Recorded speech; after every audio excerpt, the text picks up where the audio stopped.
When patients survive cancer, their biggest concerns are how to recover their health and actually thrive, not just survive.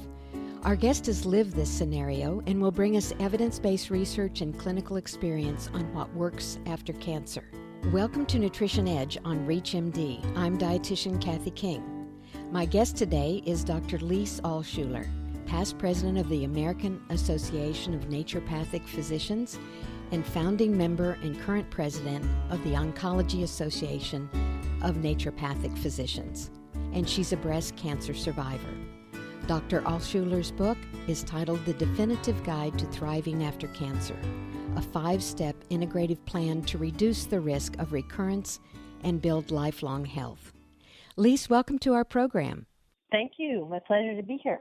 Given your training in medicine and natural therapies, what did you learn by being a cancer patient yourself? You know, being a person that's been diagnosed with cancer and having gone through many of the conventional treatments for cancer, I've really learned this disease from the inside, as I say. And I have to preface that by saying that prior to my diagnosis, my father was diagnosed with pancreatic cancer, and so I also had the experience of being a family member, a caregiver for someone with a very aggressive type of cancer. And it's one thing being a practitioner, and it's another thing being the person diagnosed with this disease. It can be a very transformative experience, and that can be positive and negative, but there's no way that somebody can get a diagnosis of cancer without having that diagnosis affect their life in a very profound way. So I think that having gone through that experience, I really felt and experienced just that.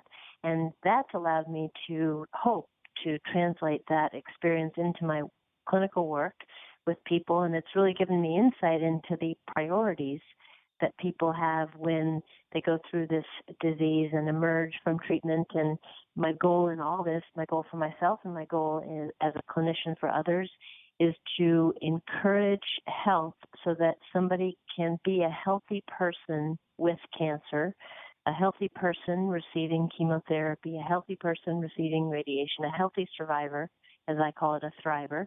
And so that's really what I strive to do, and I think that that's been very much informed by my own personal experience. And you use both traditional and non-traditional therapies? I did, yes. I had a cancer. It was an early stage breast cancer, but it had certain characteristics that made it potentially aggressive, so that I had surgery and chemotherapy and radiation and hormonal therapy afterwards.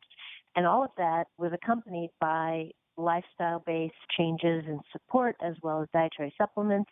And I continue, of course, to this day. I'm done with all those treatments, thankfully, and really felt like a healthy person throughout that process. Of course, I did have side effects, but I recovered very well and managed many side effects or prevented some that I could have otherwise experienced.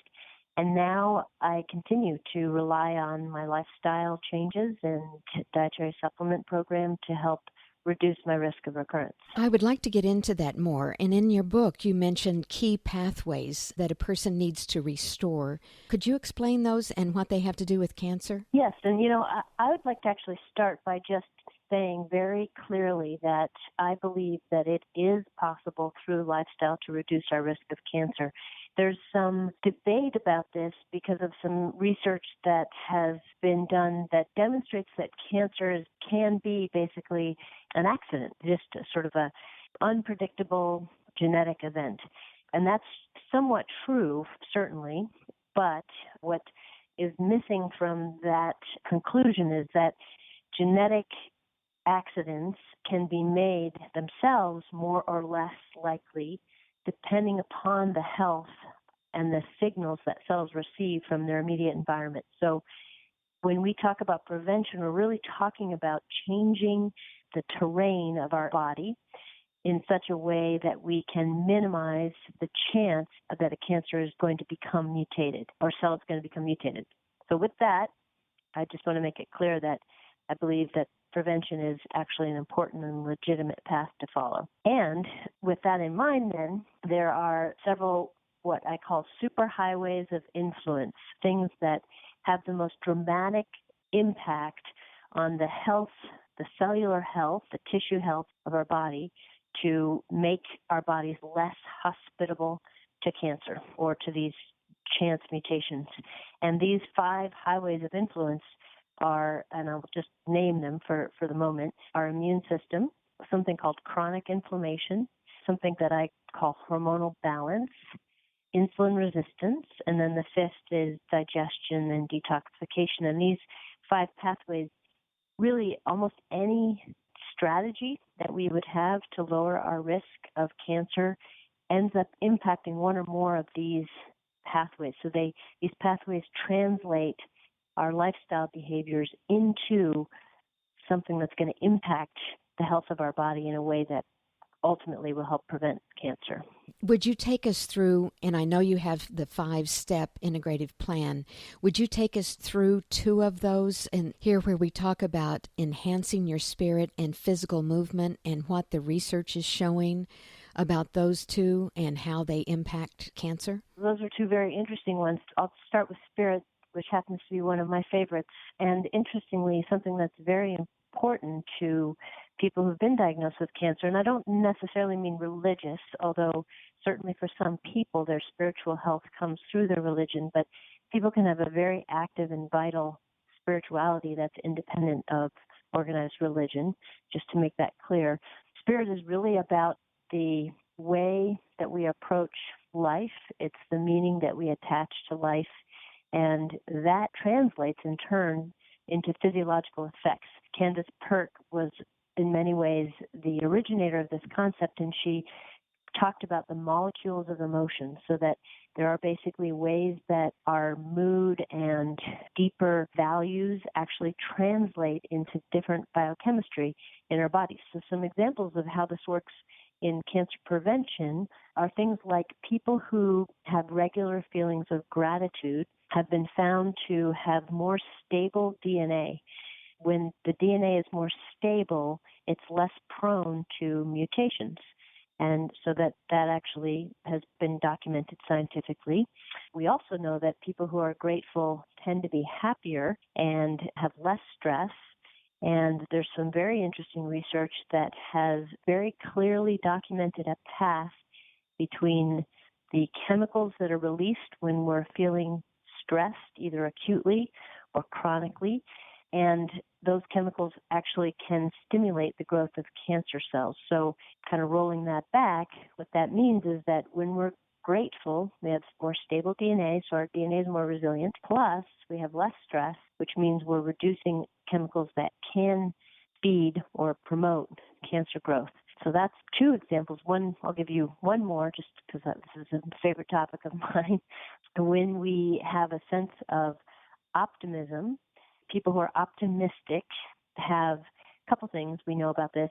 One is that more optimistic people have lower rates of cancer growth. This has been shown, for example, in ovarian cancer, and even lower levels of a marker for ovarian cancer called CA-125. And people who are optimistic actually increase the length of something called telomeres. Telomeres are, you can think of as protective caps on the end of our DNA. And the longer our telomeres are, the more stable our DNA is, the less likely it is to undergo mutations. So these are just some examples of how these deeper values, gratitude, optimism, happiness, joy, really do affect our cellular health all the way down to the level of our DNA. So really very important in cancer prevention. I would like to give you an example. My mother was positive and stable and all of the different kinds of words that you've mentioned there. And her mother was 93. Her mother-in-law was 98. And they died within 2 months of each other. And on the day that her mother was buried, her sister was given 6 months to live. They were the 3 most important women in my mother's life.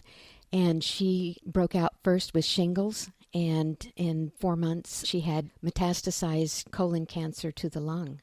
And she was able to live 3 more years. But I know that it was that perfect storm of all these things happening at the same time that all of a sudden just took her. Very much the case. And I think what's important, too, is that you can't fake optimism and positivity and gratitude. So this is not the kind of, I'm going to beat this no matter what, that's not what we're talking about. We're really, for this to have a deeply cellular effect, it has to be very genuinely experienced.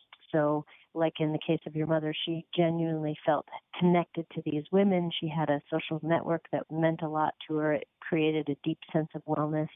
And, for people to have these effects, it's something they really have to internalize at a very deep level. So sometimes if somebody's already been diagnosed with cancer and they're interested in preventing recurrence, that's where cancer can be quite transformative, because now they've experienced something that just really motivated them to realign their life's priorities, to do what they love and love what they do and be in the right relationships and kind of make adjustments to facilitate their ability to actually experience deep-seated gratitude, joy, optimism, and that is impactful as a part of their risk reduction program, absolutely. And physicians can facilitate that or bring it to the awareness of the patients. Physical movement, does that make a difference? You hear that studies are showing that getting good physical activity makes the body function better. So physical activity is very important. There are a number of studies now which clearly associate regular physical exercise with reduced risk of cancer and reduced risk of cancer recurrence and reduced risk of dying from cancer. Now, because these studies are association studies, we can't say for sure that it's cause and effect. So it's possible that people who are regular exercisers have other health habits, which are, actually the reason that it's a cancer prevention strategy. I would suspect not, because there are also very well known now physiological mechanisms that would easily explain why regular exercise reduces the risk of cancer.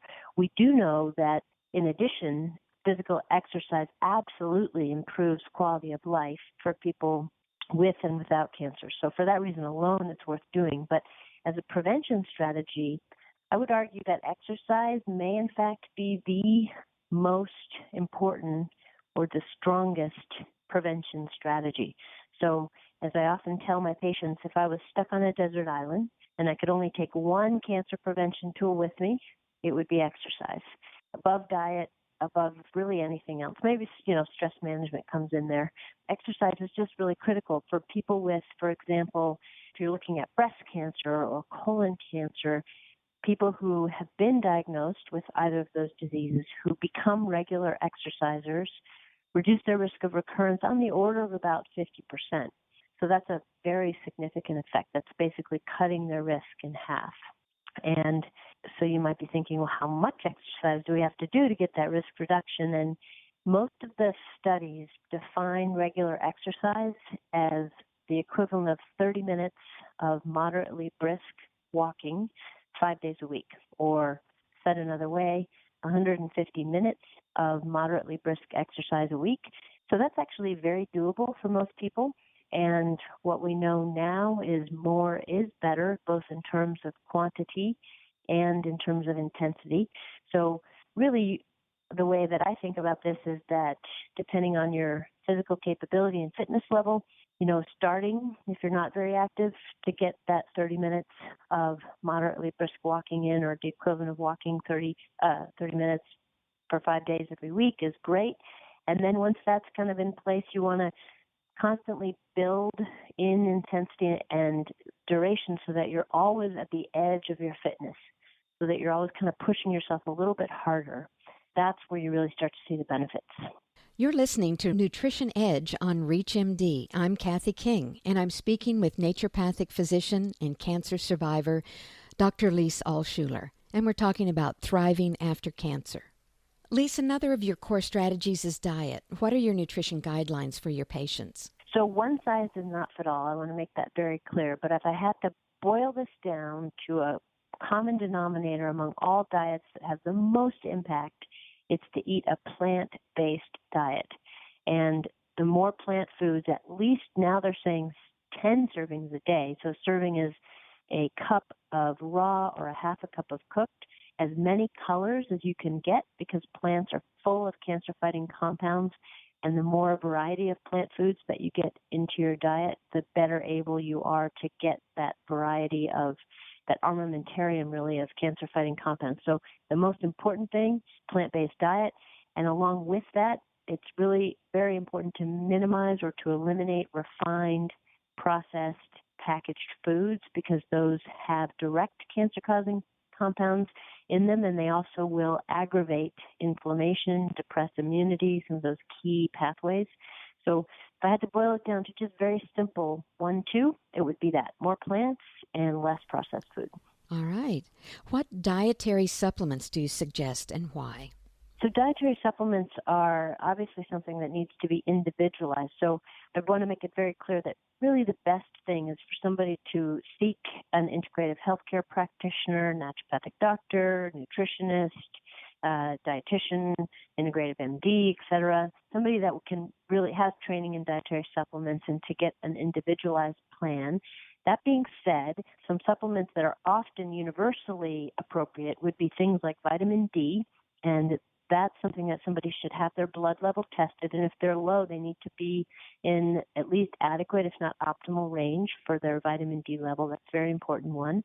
Along with that, I would argue that having a supplement that includes what we call flavonoid antioxidative compounds. So, for example, green tea extract, turmeric extract, resveratrol, which comes from grape skins. These kind of compounds are very potent cancer-fighting compounds, and we can get them in the diet, but it's hard to get enough to really stimulate some of our cancer defenses. So that would be also something I would consider to be very important. And then there are some others like fish oil and probiotics that are generally very important, anti-inflammatory. So those would also be on my short list. How does a person create the rejuvenation step that you mentioned? Rejuvenation I would describe in two ways. One, it encompasses this concept called resilience, which is very key. It's our ability to deal with stress and to reemerge from stress renewed and ready to take on our days because we can't necessarily eliminate stress. So any stress management is very important. But again, kind of a common denominator to stress management is this concept of mindfulness. And this really has to do with being very present in our bodies, and it doesn't have to be for a long, extended time, although it can be, like with meditation, for example. It can even come with just taking mindful breaths, closing your eyes, taking a deep inhalation, exhalation, 3 in a row. That form of mindfulness is very effective. So mindfulness is intimately tied to stress management and resilience. And then the other component for rejuvenation is rest. And we know that adequate sleep is essential to our health and to keeping those 5 key pathways optimally healthy and lowering the risk of cancer and its recurrence. Most people need about 7 to 8 hours of good quality sleep every night. So if sleep's an issue, then that needs to be addressed. And there's lots of ways to support sleep naturally. And of course, we need to kind of create a lifestyle that allows us to get more sleep on a daily basis too. I'm curious, do men respond as readily as women to your program? Yes, actually, there's slight differences in what men respond or need to versus women. Like, for example, with exercise, most of the data shows that men, to get the benefits of exercise, need to actually exercise at a vigorous level, not just a moderate level of intensity. So there's some nuances that can be different, but in general, absolutely, this is not in any way specific to either females or males. Can you summarize what you want us to remember about thriving after cancer? I would say that number one, roughly about a third of all cancers are considered preventable with a healthy lifestyle. So that's just an important, empowering concept. And key within that prevention from a lifestyle perspective would be adequate exercise, starting with 30 minutes a day of moderately vigorous exercise, getting at least 5, but ideally 10 servings of vegetables and fruits every day, finding or moving in your life what you need to move so that you can experience more gratitude, developing some kind of mindfulness practice for stress management and resilience, encouraging yourself or allowing yourself to get more rest and sleep. We don't have to be productive all the time. And, of course, if you're interested in dietary supplementation, find somebody who can guide you with really coming up with a very helpful dietary supplement program And all of those things together will not only reduce risk of cancer recurrence, but will definitely, 100% sure, improve the quality of your day-to-day life. Lise, thank you for bringing us your cancer health insight. I really appreciate this. Thank you. It's been my pleasure. Our guest has been naturopathic physician and cancer survivor, Dr. Lise Alschuler. We've been discussing thriving after cancer. I'm Kathy King, and you've been listening to Nutrition Edge on ReachMD. Be sure to visit our website at reachmd.com, featuring podcasts of this and other series, and thank you for listening.